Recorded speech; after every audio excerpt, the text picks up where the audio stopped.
You mentioned Brooks as it relates to his application for reinstatement of the PGA Tour.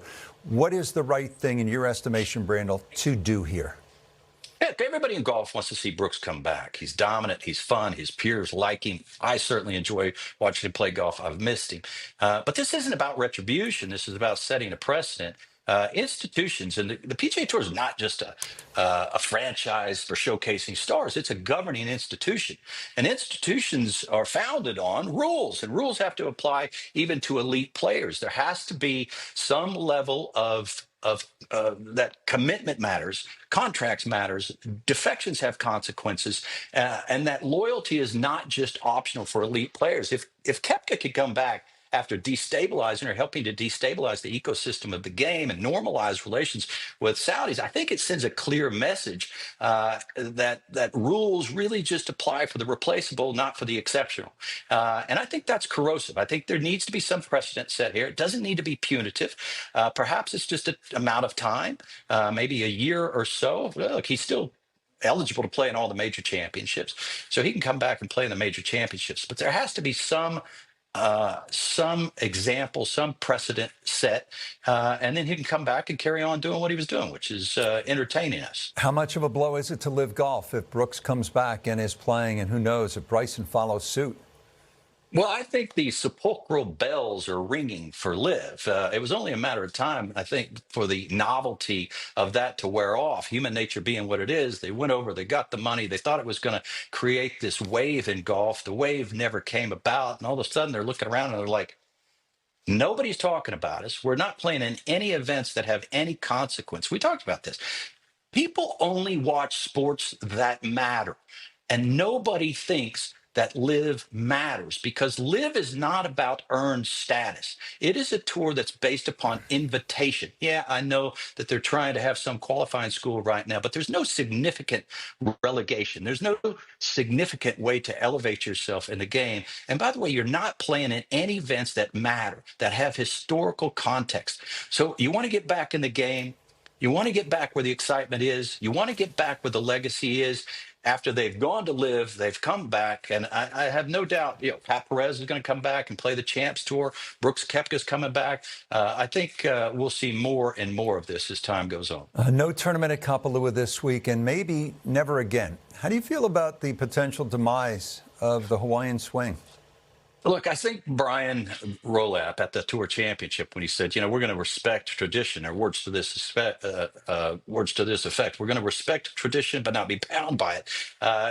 Look, I think that could prove to be great, but it could also, to some extent, prove to be a little bit sad. I mean, I grew up and I thought the PGA Tour was synonymous with glamorous, gorgeous, beautiful environs, great golf courses, played on great precipices overlooking the ocean. So yeah, we're going to miss it. It's hard to believe that these Hawaiian events are going to go away. Again, that's why I said at the top, I'm looking forward to see what Brian Rolap and Craig Kessler do on both of these respective tours. But I have no doubt that there'll be some decisions that won't set right with everybody.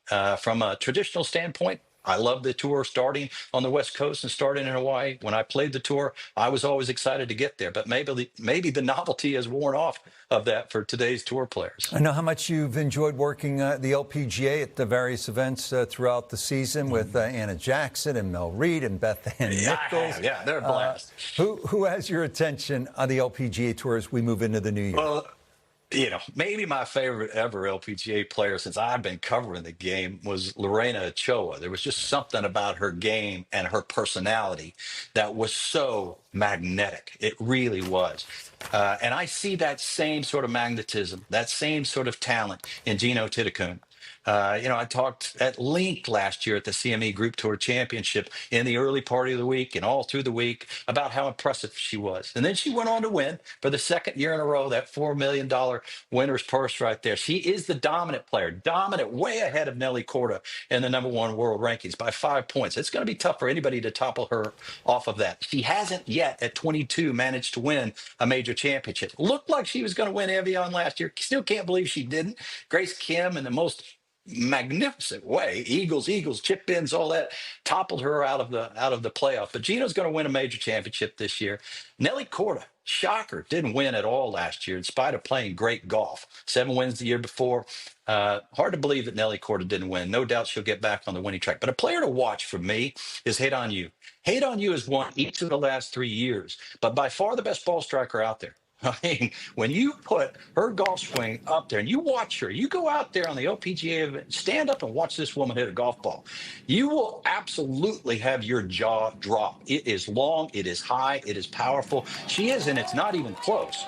From off the tee and into the green, the best ball striker on the LPGA Tour. So this could just be a big breakout year for her. Needs to shore up some weaknesses a little bit around the greens, maybe on the greens. But if she does, look out at the top of that list, because Gino Titicone and Nelly Korda are going to have their hands full. I mean, it's a circuit filled with just beautiful swings. I mean, you mentioned Heian, and then there's, Gino, obviously.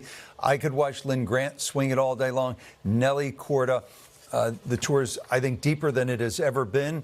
And Gino poised maybe to break through and separate from the pack. But I also think we're going to see something from Charlie Hull this year as one that, really fun. And Lottie Woe. Don't forget about Lottie Woe. Yeah. Charlie's just so much fun to watch. Brandel, give my best to your folks. I know you're in Dallas celebrating. This is remarkable. Their 68th wedding anniversary. 68th. They, as they say, where you're from, you were raised right by your folks. I hit the lottery when it came to parents, Rich. Yeah. All right, partner. Happy New Year. I'll talk to you soon. I can't wait to see and work with you in 26.